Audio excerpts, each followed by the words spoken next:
দেখুন, প্রথমেই একটা কথা বলি, একজন পাগল ছাগল অপাংতেয় ব্যক্তির কথার প্রশ্নের উত্তর দেওয়া মানে সময় নষ্ট মনে হয়। কিন্তু তবু যেহেতু আপনারা সংবাদ মাধ্যমের বন্ধু, আপনাদের সাথে আমার একটা খুব হৃদ্যতার সম্পর্ক, তাই আমি পেশাগত খাতিরে উত্তর দিচ্ছি। সকালে যে পাগলটি প্রলাপ বকেছে, যার উত্তর আপনারা আমাকে দেওয়া করাচ্ছেন, তিনি কিছু কথা বলেছেন, মিথ্যা অভিযোগে অভিযুক্ত করেছেন। সেটা হলো আমার কর্মক্ষেত্র নিয়ে। ওনার জানা দরকার সেই স্কুলটির সাথে আমি দীর্ঘদিন ধরেই যুক্ত নেই অ্যাজ এ শিক্ষিকা। আর দেখুন, উনি তো অ্যাকচুয়ালি পড়াশোনায় থার্ড ডিভিশন এইচএসে, তাহলে ওনার পড়াশোনাটা মানে যেটা মানে পুঁথিগত বিদ্যাটাও নেই, কিন্তু তার সাথে উনি দীর্ঘদিন এমপি থাকার অহংকার করেন, মানে আইনের পরিমণ্ডলে আছেন, অথচ মিনিমাম আইনটুকুও জানেন না, বাইলগুলো জানেন না। এটা ভেবে আমার আরো বেশি দুঃখ লাগছে এবং হাসিও পাচ্ছে। ওনার জানা দরকার যে জনপ্রতিনিধিদের কিছু কিছু ছুটি থাকে, সেটা মানুষের কথা বলার জন্য, কোনো মিটিং মিছিলের জন্য, কোনো সরকারি কর্মের জন্য কিছু ছুটি থাকে, নিয়ম কানুন থাকে, সেখানে বেতনের একরকম নিয়ম সিস্টেম থাকে, ভাতার একরকম সিস্টেম থাকে। সেগুলো উনি জানেন না। তো সেগুলো জানার জন্য ওনাকে একটু পড়াশোনা দরকার ছিল, কিন্তু সারাদিন যদি সকাল থেকে সন্ধ্যে রাত মাঝরাত পর্যন্ত লাল পানীয় পেটে পড়ে কখনই বা পড়াশোনা করবেন, সেটাও একটা ব্যাপার।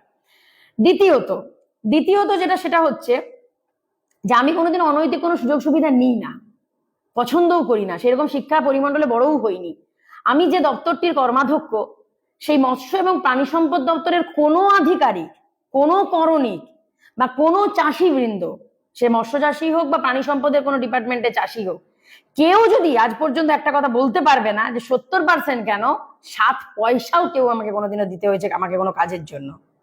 যদিও আমি এই কৈফিয়ত আমি ওই 3rd পার্সেন্ট যে বিষ্ণুপুরের যে মানসিক হতাশা রোগী যিনি আছেন তাকে উত্তর দিচ্ছি না, কিন্তু আমি মানুষের কাছে দায়বদ্ধ, আমি তাই কথাগুলো বলছি। আর আমার সততা নিয়ে আমি এমন একজন বালিচোর, কয়লা চোর, চাকরি চোর, রেপ কেসের আসামি, 2 নম্বরই ঘরে মানে অস্ত্র রাখার কেসের দায়ে অভিযুক্ত, সেরকম কাউকে উত্তর দেব না। আমার সততা নিয়ে কথা তিনি বলেন, যাকে ভারতবর্ষে সততার গীতা বলা হয়। সেই আন্না হাজারির অফিসে পর্যন্ত তার কিছু শিক্ষিত, অত্যন্ত উচ্চশিক্ষিত, সম্মানীয় রিসার্চ স্কলার এবং সমাজের বিভিন্ন প্রান্তের সম্মানীয় ব্যক্তিরাও আমার সততার নিয়ে আলোচনা করেছেন। এটাতে আমি ব্লেসড যে আমি একজন সৎ রাজনীতির মানুষ। আর সর্বোপরি যেটা সব থেকে উনি মিথ্যে কথা বলেছেন, সেটা হলো আমার বিদেশ সফর নিয়ে। আপনারা জানেন যে বিদেশ সফর কিন্তু পাড়ার মোড়ে চা দোকানে যাওয়া নয়, এটা কিন্তু একটা ডকুমেন্টেড ব্যাপার।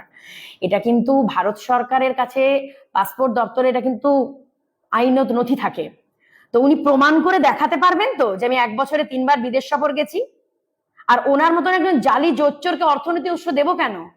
আমার সমস্ত কিছু আইনত। ওনার মতন একজন বেআইনি লোককে আমি কোনো উত্তর দিতে চাই না। আর আর্টিকেল 19-এ যেটা আছে সেই অনুযায়ী উনি কিন্তু ওনার ফ্রিডম অফ স্পিচের ধারা অতিক্রম করে ফেলেছেন।